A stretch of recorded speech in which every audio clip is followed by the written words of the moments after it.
Olá! O Boletim Conexões chega no seu fim de semana para trazer as principais matérias exibidas de segunda a sexta no Boletim Conexões. Para começar, nós vamos falar sobre a privatização da Companhia Energética de Goiás, a CELG, que pode ocorrer ainda esse ano. Isso quer dizer que um serviço essencial à população passará das mãos dos governos federal e estadual, que hoje dividem o poder da estatal, para as mãos de uma empresa privada. Segundo o Ministério de Minas e Energia, a venda da CELG vai aliviar a pressão sobre o caixa da Eletrobras, que tem prejuízo mensal de 80 milhões de reais com a operação do sistema da CELG. Mas os funcionários da companhia e parte da população não concordam com a venda do bem público. Dados da revista Exame mostram que a Companhia Energética de Goiás, a CELG, é a maior empresa do estado em importância e volume de dinheiro. Só em 2014, o faturamento foi de mais de 3,5 bilhões de reais. Hoje, 51% da empresa pertencem ao governo federal. Os 49% restantes são de propriedade do estado de Goiás. Juntos, eles pretendem privatizar a companhia ainda este ano. A venda pode render 8 bilhões de reais. Os dois principais controladores da empresa, que são o governo do estado e a Eletrobras, estão descapitalizados. A Eletrobras, nos últimos 2 anos, perdeu em torno de 8 bilhões por conta das políticas energéticas. O governo do estado está sofrendo com as mudanças, a questão econômica, a redução de arrecadação. Então, nenhum dos dois grandes acionistas tem dinheiro para investir de maneira adequada na CELG. Historicamente, o que tem acontecido? O pessoal do planejamento informa que em torno de 20% só do que é planejado é efetivado, porque a empresa não tem recurso para investir. A gente tem sofrido na pele os apagões, essas interrupções, e a CELG tem aí os piores índices do país. O cidadão que depende diretamente da energia elétrica vê a tarifa de serviços subindo cada vez mais. Somente em 2015 já foram 2 reajustes. No mais recente, a Agência Nacional de Energia Elétrica, a ANEEL, aprovou um aumento médio de 6,89% nas contas de luz dos consumidores.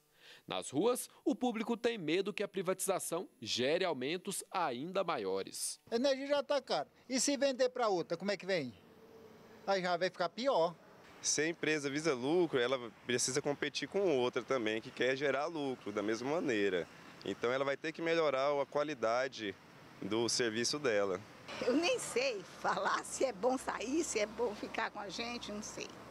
Porque você não está lá para ver as coisas, né, então. A venda da empresa deve afetar 237 municípios goianos, o que corresponde a mais de 98% do território do estado. Os servidores que atualmente trabalham na empresa são contra a privatização. Várias manifestações já foram feitas na tentativa de barrar a transformação de empresa pública em privada. O sindicato trabalha no sentido de reverter esse processo de privatização por vários motivos. Os principais têm relação com a energia elétrica ser um bem essencial, né, semelhante à água. E, como tal, nós entendemos que a sociedade precisa ter o controle e a propriedade desse bem para que ele possa ser distribuído seguindo os princípios da administração pública, que é o da modicidade, da impessoalidade, e, com isso, conseguir que seja levado esse bem a toda a população, né, de forma igualitária, com relação às condições econômicas, né? E ainda falando sobre o governo estadual, 2016 vai ser o ano de mudanças no pagamento do IPVA, o Imposto sobre os Veículos. Os proprietários de carro terão menos tempo para pagar o tributo e os valores cobrados podem subir. Além disso, os donos de veículos com mais de 10 anos terão que começar a pagar o imposto. O pagamento será válido para os veículos que completarem 10 anos a partir do ano que vem. Os que já estão isentos continuam livres de pagar o IPVA. Na tentativa de conter os efeitos da crise econômica, o governo de Goiás anunciou mudanças na forma do pagamento do IPVA em 2016. Proprietário de carro com a placa final 0, por exemplo, pagam o imposto agora em novembro e têm até maio do próximo ano para pagar novamente de acordo com as novas regras. Veículos com placa final 1 e 2 vão ter que quitar o imposto até março. Os de placa final 3, 4, 5 e 6, o vencimento será em abril. O mês de maio será o limite para as placas final 7, 8, 9 e 0. Em outubro deste ano, alegando necessidades no aumento da arrecadação, o governo estadual enviou o projeto de lei à Assembleia Legislativa para aumentar alíquotas de ICMS e IPVA. O projeto foi aprovado e agora aguarda a sanção do governador. Os tributos passarão a valer a partir de 2016, o que deve elevar a receita em 167 milhões de reais. Outra decisão do governo também vai afetar quem possui carros com mais de 10 anos e que estão isentos do IPVA. Agora terão que anualmente pagar o imposto até o veículo completar 15 anos. Goiás era um dos poucos estados que utilizava essa regra de isenção. A Secretaria de Estado da Fazenda, a Cefaz, espera arrecadar mais de R$ 1 bilhão com o IPVA em 2016. E agora nós vamos para o esporte. O projeto Salta Brasil quer revitalizar a prática de saltos ornamentais em Goiânia, cidade que já teve campeões nacionais e sul-americanos nessa modalidade. Em volta da piscina, eles se aquecem com passos parecidos com balé e também com gestos bem estranhos. Tudo isso faz parte da preparação para o espetáculo que vem logo em seguida. Corpo alongado e lá vão eles para a água. Essa turma faz parte do projeto Salta Brasil, que tem o objetivo de lançar competidores no salto ornamental. Em 2002 a gente elaborou esse projeto e nós tivemos a intenção de massificar o esporte no país. E essas iniciativas não existem no Brasil. Então agora, próximo das Olimpíadas de 2016, estão aparecendo novos projetos. Com 5 metros de profundidade, esta é a única piscina em Goiás adaptada para a prática do salto ornamental.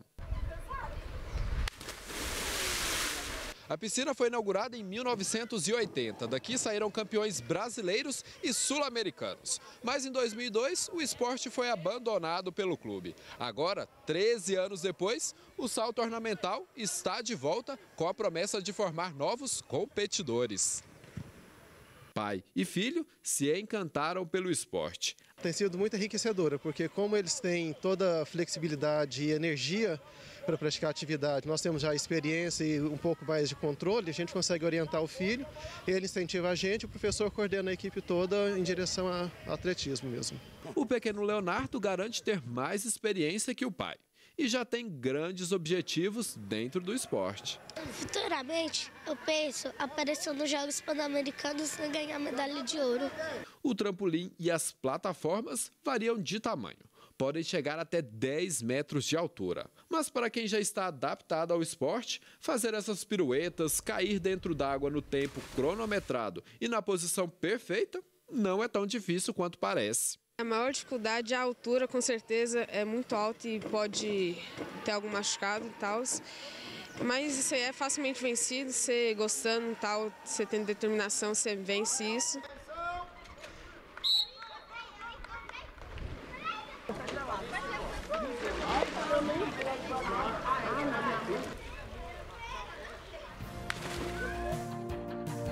E agora nós vamos para um rápido intervalo e no próximo bloco vamos falar sobre saúde e também sobre uma tradição, a congada, que é uma dança de origem africana e que há mais de 4 décadas ganha as ruas da Vila João Vaz, em Goiânia. Não sai daí, a gente volta rapidinho.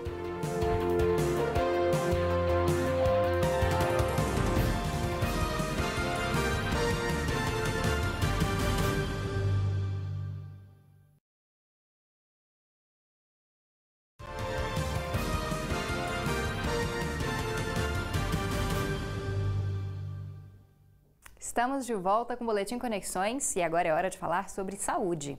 O vitiligo é uma doença de pele que afeta cerca de 3 milhões de pessoas só no Brasil. Apesar de ser uma doença conhecida há vários séculos e não ser transmissível, as pessoas que têm vitiligo ainda sofrem muito preconceito. Entenda um pouco mais sobre esse problema em uma matéria especial. Minha mãe percebeu algumas manchas brancas em torno da minha perna, do meu calcanhar. E aí a princípio ela achou que era de algum machucado, que não havia cicatrizado. E aí, com o passar do tempo, como não veio a cicatrização, ela me levou ao dermatologista para ver se conseguia alguma resposta. E aí ele foi diagnosticado como vitiligo. A doença de pele que foi diagnosticada em Mariana, o vitiligo, é conhecida pela humanidade há séculos. Textos da Bíblia relataram casos da doença e muitos estudiosos acreditam que ela tenha afetado a última rainha da França, Maria Antonieta. Atualmente, o vitiligo atinge cerca de 1% da população mundial. O problema é caracterizado por manchas brancas na pele, que ocorrem quando as células formadoras da melanina morrem ou deixam de produzir o pigmento. Geralmente ele costuma acontecer mais em áreas periorificiais, em volta do olho, em volta do nariz, em volta da boca, em volta das unhas, mas pode acontecer em qualquer lugar, inclusive em lugares de trauma, como os maléolos dos tornozelos.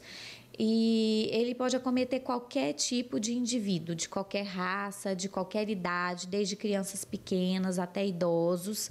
E ele pode diferenciar de indivíduo para indivíduo. Existem indivíduos que têm um tipo de vitiligo mais leve, com manchas localizadas, e existem pacientes que têm vitiligos mais extensos. As causas do vitiligo ainda são desconhecidas, mas estudos apontam que ela pode ser uma doença autoimune, estar relacionada à herança genética ou a fatores externos, como exposição excessiva ao sol, a situações de estresse e a produtos químicos. Até o momento, não existe uma cura para a doença, apenas tratamentos para reduzir as manchas ou paralisar o processo de perda de melanina. Mariana fez diferentes tratamentos durante 10 anos e conseguiu reduzir as manchas brancas a apenas uma. A gente percorreu vários médicos, vários tratamentos, fizemos tratamentos com nitrogênio líquido, com radiação ultravioleta, medicina popular. E aí, de vários tratamentos, aconteceu de haver a paralisação das manchas. As manchas não se proliferaram mais, mas como foram feitos vários tratamentos, não tem como atribuir a um só. Os tratamentos eles são divididos em tratamentos tópicos, ou seja, de passar, e tratamentos orais, além da fototerapia, que é uma terapia mais nova e que hoje é considerada padrão ouro para o tratamento do vitiligo. Então, essas terapias tópicas geralmente são corticoides, são inibidores de calcineurina que ajudam a diminuir a inflamação e a agressão que as células de defesa causam nos melanócitos, que são as células que dão cor à nossa pele. Um novo medicamento à base de uma planta do cerrado conhecida como mama-cadela está sendo desenvolvido pela Universidade Federal de Goiás há 5 anos. O tratamento, feito a partir de cápsulas para uso oral ou pomadas e géis para uso tópico, está em fase final de elaboração e ainda precisa ser testado em humanos. Mariana, que é formada em farmácia e agora faz mestrado na área, é uma das pesquisadoras que fazem parte da pesquisa. Ela se sente recompensada por poder auxiliar as pessoas que sofrem com o mesmo problema de saúde que ela. Como profissional, é uma sensação bastante edificante, porque eu vejo sentido na minha profissão em poder ajudar tantas as pessoas que sofrem dessa doença, que ainda não tem um tratamento, que já seja consolidado e que, por questão mesmo de estética, né, podem se prejudicar bastante ao longo da sua vida por causa da doença. As pessoas não conhecem a doença, então já sofri alguns tipos de preconceito, como em clubes, mães pedindo para que a minha mãe fizesse o exame para entrar na piscina. Então, assim, são constrangimentos que a gente passa pela população não conhecer mesmo a doença, o que é o vitiligo. E para começar, na verdade agora nós vamos falar sobre um laboratório da UFG que oferece tratamento de alto custo, como a fertilização in vitro, a inseminação artificial e também a microcirurgia de trompas, a casais que têm baixa renda. O Laboratório de Reprodução Humana do Hospital das Clínicas da UFG atende em média até 40 casais por mês, tanto de Goiás quanto de outros estados, das regiões centro-oeste e também norte do país. Todos esses bebês que aparecem nas fotos foram planejados. Eles são resultado do Laboratório de Reprodução Humana do Hospital das Clínicas, em Goiânia. O espaço tem um centro cirúrgico, salas de coletas, laboratórios de fertilização in vitro, tudo o que é preciso para atender os pais que desejam ter filhos, mas encontram dificuldades. Mensalmente são atendidos de 20 a 30 casais encaminhados pela Secretaria Municipal de Saúde de Goiânia. O serviço é voltado principalmente para pessoas de baixa renda que não têm condições financeiras de serem tratadas em centros particulares. Isso faz com que pacientes de vários estados corram para cá. Então, a sequência é ela consultar num posto de saúde lá na cidade dela, por exemplo, alguém lá no Pará ou no interior de Goiás, faz uma consulta no posto de saúde, a assistente social liga no 0800 da prefeitura aqui, nesse 0800 ela marca uma consulta aqui. Vai fazer os exames, ver qual é o tipo de tratamento dela e estabelecer o tempo que ela vai tratar aqui. A professora Vívia descobriu em 2013 que não poderia engravidar por causa de uma endometriose. Por meio de uma amiga, ela procurou o Hospital das Clínicas. Foi 1 ano e 2 meses de espera, desde o cadastro até finalmente o resultado tão aguardado. Hoje, grávida de 2 meses, ela conta da realização do sonho. Agora estamos terminando de fazer nossa casa, estamos muito felizes, meu marido baba, apaixonado, assim, criança sempre foi. Agora a gente está esperando, né? Vamos começar daqui a pouco a comprar as coisas, né? Ainda está muito novo. Quando eu completar 3 meses, já vou comprar algumas coisas e tal. Então, assim, a expectativa é muito grande, a gente está muito feliz. E Goiânia abriga diversas manifestações culturais. Uma delas é a Congada, uma dança de origem africana que há mais de 4 décadas ganha as ruas da Vila João Vaz, na capital. Vamos acompanhar na reportagem. Eu sou um africano, vim para o Brasil contra a vontade, trabalhar na escravidão, de dia e de noite, sem poder ter liberdade. Congada, congado ou Congo é uma manifestação cultural e religiosa originada no país do Congo. Durante a colonização portuguesa, milhões de africanos foram trazidos para o Brasil como escravos, e esta tradição foi mesclada à cultura local. Em Goiânia, na Vila João Vaz, a dança é encenada por moradores no último dia da festa de Nossa Senhora do Rosário. A Congada é originária, Goiânia mesmo é originária de Catalão. Quer dizer, o que acontece em Goiânia e principalmente Vila João Vaz. O que acontece aqui é mesmo o espelho da festa de Catalão. Este ano mesmo é 46 anos de existência de festejos e dizem os moradores mais velhos, mais antigos, que existe Congada na Vila João Vaz há muito mais tempo do que 46 anos. A Congada representa a coroação do rei do Congo, uma homenagem do povo aos seus governantes. A dança é acompanhada de um cortejo compassado, que recebe o nome de terno. Durante as festividades, há cavalgadas, levantamento de mastros e música. A Congada, ela tem o seu reinado próprio, ela é um estilo de, como que se diz, de quartel. É o rei, rainha, príncipe e princesa, aí vem o general, os capitães, os dançadores e as bandeirinhas que vai nos ternos. E o terno principal de Congada é o Moçambique. Em média de cada grupo, participa a média de 40 a 50 pessoas a cada grupo. Inicialmente, a Congada era vista pelos donos do poder como coisa de preto. Mas alguns brancos, chamados pelos negros de homens bons, convidavam os congadeiros a dançar em suas casas para as visitas. E, em troca, ofereciam refeições e doces. Esse fato fez com que, aos poucos, os congadeiros pudessem sair da clandestinidade e ganhassem as ruas. Hoje em dia, a Congada é celebrada livremente. Uma animada resposta contra o preconceito racial. É bonito, né?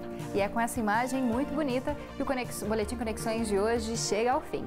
Participe dos próximos programas enviando sugestões de eventos culturais ou mesmo matérias a respeito da sua realidade para o e-mail jornalismo@tvufg.org.br ou então no WhatsApp 9181 1406. 9181 1406. E o Boletim Conexões vai ao ar de segunda a sexta-feira, às 6h30 da noite. Continue agora acompanhando a programação da TV UFG e confira neste domingo a partida Londrina e Vila Nova pela final da Série C do Campeonato Brasileiro. E antes da partida, um bate-papo entre o nosso apresentador Guarani Neto e convidados que vão falar da situação do Vila nessa final do campeonato da Série C do Campeonato Brasileiro, e também sobre a perspectiva aí se o Vila vai ganhar ou não a Série C. Eu te espero na segunda-feira.